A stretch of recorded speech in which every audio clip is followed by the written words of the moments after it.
Hello, this is me, Samantha, the Pro Se Queen, and today I'm driving. I gotta go and pick up some stuff for my new house, and I'm excited about it. I really am. I have my partner. He lets me do the gardening, and I do like that. I really do. Today I'd like for you to subscribe to my channel, let my channel grow, show it to your friends, share it, whatever. But today we're going to talk about lawsuits. We're going to talk about litigation, lawsuits, and all of that while I'm going to do what I'm going to do. I have a lot of people that's on YouTube that ask me for my help. They ask me for They tell me about credit acceptance, and they ask me for my help. And I do want to help them. And I'm going to be honest, this is the most upfront video that I've ever posted. Some of them don't pay their bills, but they want help. They're in a position now where they want to fix their credit. Their credit, they want to buy a house. They want to buy another car. They're in an upside down situation. And at this point, credit acceptance is like a leech. And the only options that they may have may be bankruptcy or pay the judgment lien out. But they don't want to hear that. They rather get out of it. But that's something that you cannot get out of. You need to pay that debt.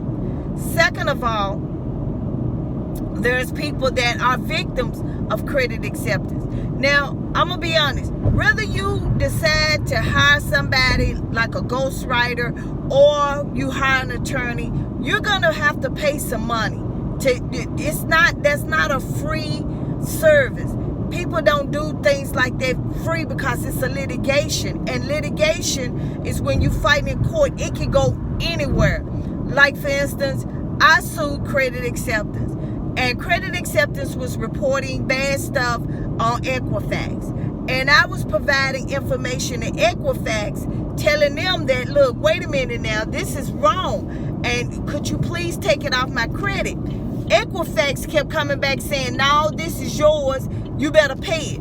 Well, in a case called Cushman versus TransUnion, a lady did that same thing, and the third appellate court said that not only was they were supposed to reinvestigate, but they were supposed to look deeply into the evidence, and that it was their job, and awarded her. So what I did was I said, okay, credit acceptance, Equifax is allowing credit acceptance to report all this stuff despite what I did. So I turned around and I sued Equifax. Equifax is a lot more better than it is credit acceptance. So I'm getting, I had to do that. I had to sue Equifax because they knew that credit acceptance was reporting two different balances and doing all this stuff, but yet TransUnion took them off, Experian took them off, and then all of a sudden Equifax kept them on. And if for those of you who don't know, Equifax deals with your homeowners, with you lending, auto. TransUnion and Experian deal with credit cards. Because a lot of people say, well, I got good credit. I got this credit card. Yeah, but that was through TransUnion. That was through Equifax. TransUnion and Experian. That was not through Equifax.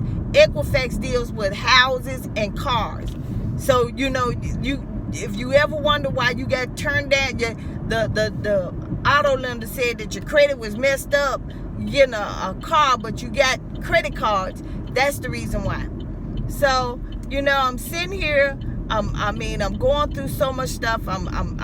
So right now at this point, Equifax is responding. And I'm going to tell you how they responded. They turned around, and at that, I'm going to tell you, my credit was $495. My credit been $495 for 4 years. That's another lawsuit. Look, it don't take that 4 years for them to fix your credit. It takes 30 days. That's by law. So it took 4 years for Equifax with credit acceptance and there's two other stuff, old information, everything. So what happened was, after I got credit Equifax. Equifax turns around and says, hey, we'll fix it and do all of this. No, their lawyers are talking like that. No, they, by law, they not supposed to use your credit thing as a settlement. That's a no-no. So I had to do a little bit more research and do a little bit more work, and I did. I sent them a letter, a 609 letter, and I demanded my credit better be straightened out, or I'm doing this. That was Friday. I gave it to their lawyer Sunday. My credit jumped up 200 points. It's still some stuff on there, but it ain't no 495 now. It's pretty high up there. So my question is that, you know, when we sit here, but that's what I had to do. But see, a lot of you guys don't want to fight that fight. Y'all want the quick fight. Y'all want the easy fight. And I keep telling y'all, credit acceptance is not going to give you an easy fight. A lot of these places are not, you know, the credit agency maybe. But you have to report that first. You have to file a dispute in order for you to be able to file suit against them. But I'm telling you, credit acceptance is not going to let you walk away free. I'm dealing with a lady right now who they gave her the title to the vehicle and still wanted, and she is in the Court of Appeals, which is in a separate district court. It's in the appellate court. But she's she's doing what she have to do. But a lot of y'all don't want to do that. Y'all want the quick and easy fix because you're about to buy a house. You need to buy this. You need to buy that. Well, you need to look at it this way. It's not gonna get out free. That's something that you can. I guarantee you can just.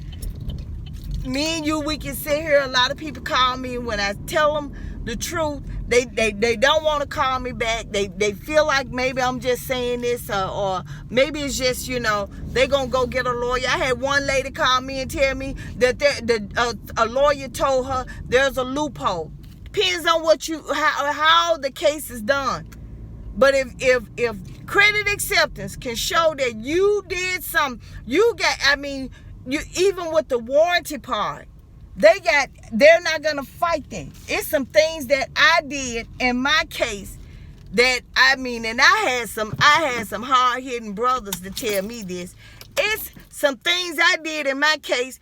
There's no attorney that ever did it, but I did it and I got it, and I'm using that against them.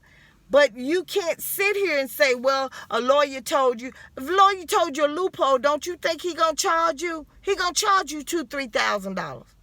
He ain't finna do it for free. He's not finna do it because, you know, because he ain't got nothing to do. This the coronavirus. He gotta eat too. So when y'all start talking, when y'all, I love you guys supporting me, but when y'all start talking about lawsuits, like I said, it's just like a hand. This is the lawsuit, and it can go branch out to anything. You may have to sue the dealer. You may have to sue the warranty company. You may have to sue all of this. You may have to sue a lot of people.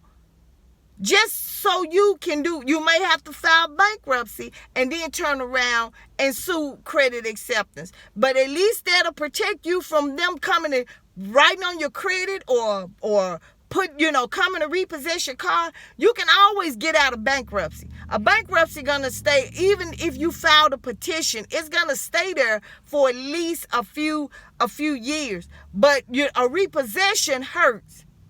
But if you get in court, you can stop everything, every bill you have. But some of y'all don't want to realize that, you got a bad financial situation. But you think that it could be just credit acceptance. But still, though, it infects your credit. It infects everything that you do. So when somebody give you that amount, if a lawyer tell you got to come up with $1,500 just for him to start, that's because if he's going to litigate, he's going to have to litigate right.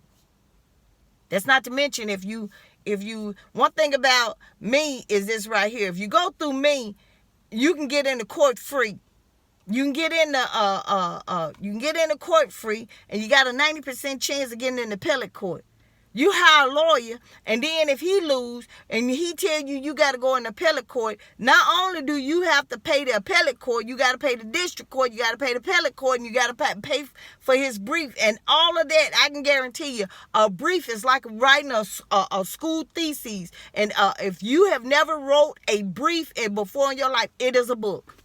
It is a book. I guarantee you, it is nothing nice. And all them cases have to be lined up. All the evidence have to be lined up. You have to transfer the evidence from district court to appellate court. You got to outline it. You got to have it in a binder. So that's your choice. But I thank you guys. I hope my information is helpful. But like I said, if you're gonna sue credit acceptance, sue the credit bureau too. But you got to dispute them in order for you to fight them. Okay? I hope I gave you some good information. You guys take care.